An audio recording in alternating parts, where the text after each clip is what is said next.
السلام علیکم ورحمۃ اللہ وبرکاتہ۔ کسی نے بہت پیاری بات ہم لوگوں کے لیے کہی ہے۔ مصروف زندگی میں نماز پڑھنا دشوار ہوتا ہے۔ تھوڑی سی مصروفیت کیا آتی ہے، ہم نماز کو نگلیکٹ کر دیتے ہیں۔ دوسروں کی بات کیوں کروں، میں اپنی بات کروں گا۔ تھوڑی سی مصروفیت کیا آتی ہے، میں نماز چھوڑ دیتے ہیں ہم لوگ، جیسے کچھ ہوا ہی نہیں۔ کوئی افسوس بھی نہیں ہوتا کہ نماز چھوڑ گئی، کوئی تکلیف بھی مجھے نہیں ہوتی کہ نماز چھوڑ گئی۔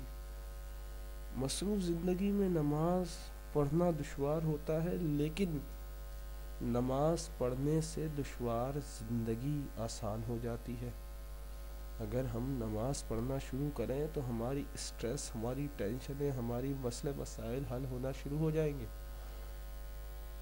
لیکن ہم کیا سوچتے ہیں کہ ہمیں 2 روپے زیادہ مل جائے، ہم تھوڑا اور محنت کر لیں، نماز کو چھوڑ دیتے ہیں اور مشکل ترین زندگی کو اپنا لیتے ہیں۔ نماز خود مشکل ترین زندگی کو آسان بناتی ہے، لیکن ہم نماز ہی چھوڑ دیتے ہیں۔ پھر پریشان ہو کر افسوس کرتے ہیں، یار میں نے کیا غلطی کی، جو کیسی زندگی اللہ نے دی، نعوذ باللہ، کہ جس میں سکون ہی نہیں ہے۔ صبح جاؤ رات میں آؤ، کیا زندگی ہے، نہ پیسہ ہے، نہ دولت ہے، نہ کچھ ہے، یہ کیسی زندگی ہے۔ ایک سوال آتا ہے ہر کسی کے ذہن میں، یہ ہم نے خود کیا ہے۔ میری والدہ مجھ سے کہتی تھی، میں کسی زمانے میں بہت پریشان رہتا تھا، 3 سال تک میری والدہ مجھ سے کہتی رہی، بیٹا ایک دفعہ تو نماز پڑھ، تیری ساری مسئلے مسائل حل ہو جائیں گے، تو نماز تو پڑھ۔ لیکن میں اپنی والدہ کی بات نہیں مانتا تھا۔ اتفاق سے ایک دن میں نے اپنی والدہ کی بات اس لیے مان لی کہ شاید نماز پڑھنے سے میری آمدنی بڑھ جائے۔ ذرا سوچئے گا، نماز پڑھنے سے میری آمدنی بڑھ جائے، یا اپنی خواہشات پوری کرنے کے لیے اللہ کے آگے کھڑا ہو گیا۔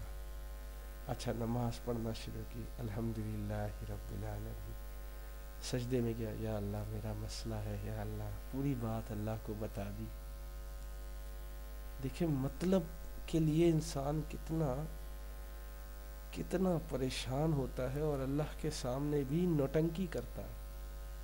میں اللہ کے سامنے، نیت میری کیا تھی، پیسہ ملے، وہ نماز میری قبول ہوئی نہیں ہوئی یہ تو میں نہیں جانتا، لیکن مجھے نماز کی عادت نہیں پڑی، کیونکہ مجھے اپنا منافع نظر آیا۔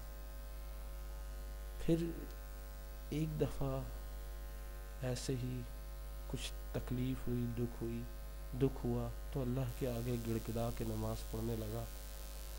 اس دن سے مجھے سکون ملنے لگا نماز میں۔ کوئی بھی نماز پڑھتا تو سکون ملتا، کیونکہ وہ بغیر لالچ کے تھے۔ اس لیے نہیں پڑھ رہا تھا کہ پیسے ملے، اس لیے نہیں پڑھ رہا تھا کہ ماں باپ خوش ہو، اس لیے نہیں پڑھ رہا تھا کہ لوگ خوش ہو، اس لیے کہ میرا رب خوش ہو، میرا رب مجھ سے راضی ہو، اس لیے نماز پڑھ رہا تھا۔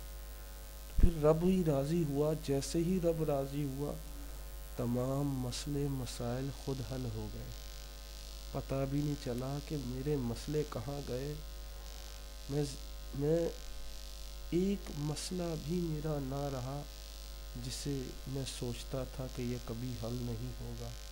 لیکن الحمدللہ، جو 15,000 کمانے والا 50,000 کا قرض ادا کر دیا جس نے، جو کبھی یہ بھی سوچتا تھا کہ قرض ادا بھی ہو سکتا ہے یا نہیں، مگر اللہ نے ایسے راستے بنائے، ایسے طریقہ کار کر دیے کہ حیران رہ گیا، قرض بھی ادا ہو گیا، کسی سے پیسہ مانگنا بھی نہ پڑا، کسی کے آگے گڑ گڑانا بھی نہ پڑا۔ یہ اللہ کا کرم ہے۔ نہ کسی کا احسان لیا کہ کسی نے مدد کر دی آسمان سے، نہیں، اللہ نے میرے ہی حالات ایسے بدلے کہ اپنے قرض بھی ادا ہو گئے، کسی سے مانگنا بھی نہ پڑا، کسی کا قرض دار بھی نہ رہا۔ امید کرتا ہوں آپ نماز کے لیے ٹائم ضرور نکالیں گے۔ اللہ مجھے آپ کو، ہم سب کو نماز کا عادی بنائے، ہم سب کو نماز پڑھنے والا بنائے، ہم سب کو نماز اپنی عبادت میں عبادت کرنے والا بنائے، ہم سب کو نماز کی عادت ڈالے، ہم سب کو خشوع و خضوع سے نماز پڑھنے کی توفیق عطا فرمائے۔ آمین یا اللہ، ہمارے ماں باپ کو جنت عطا فرمائے، آمین ثم آمین۔ السلام علیکم۔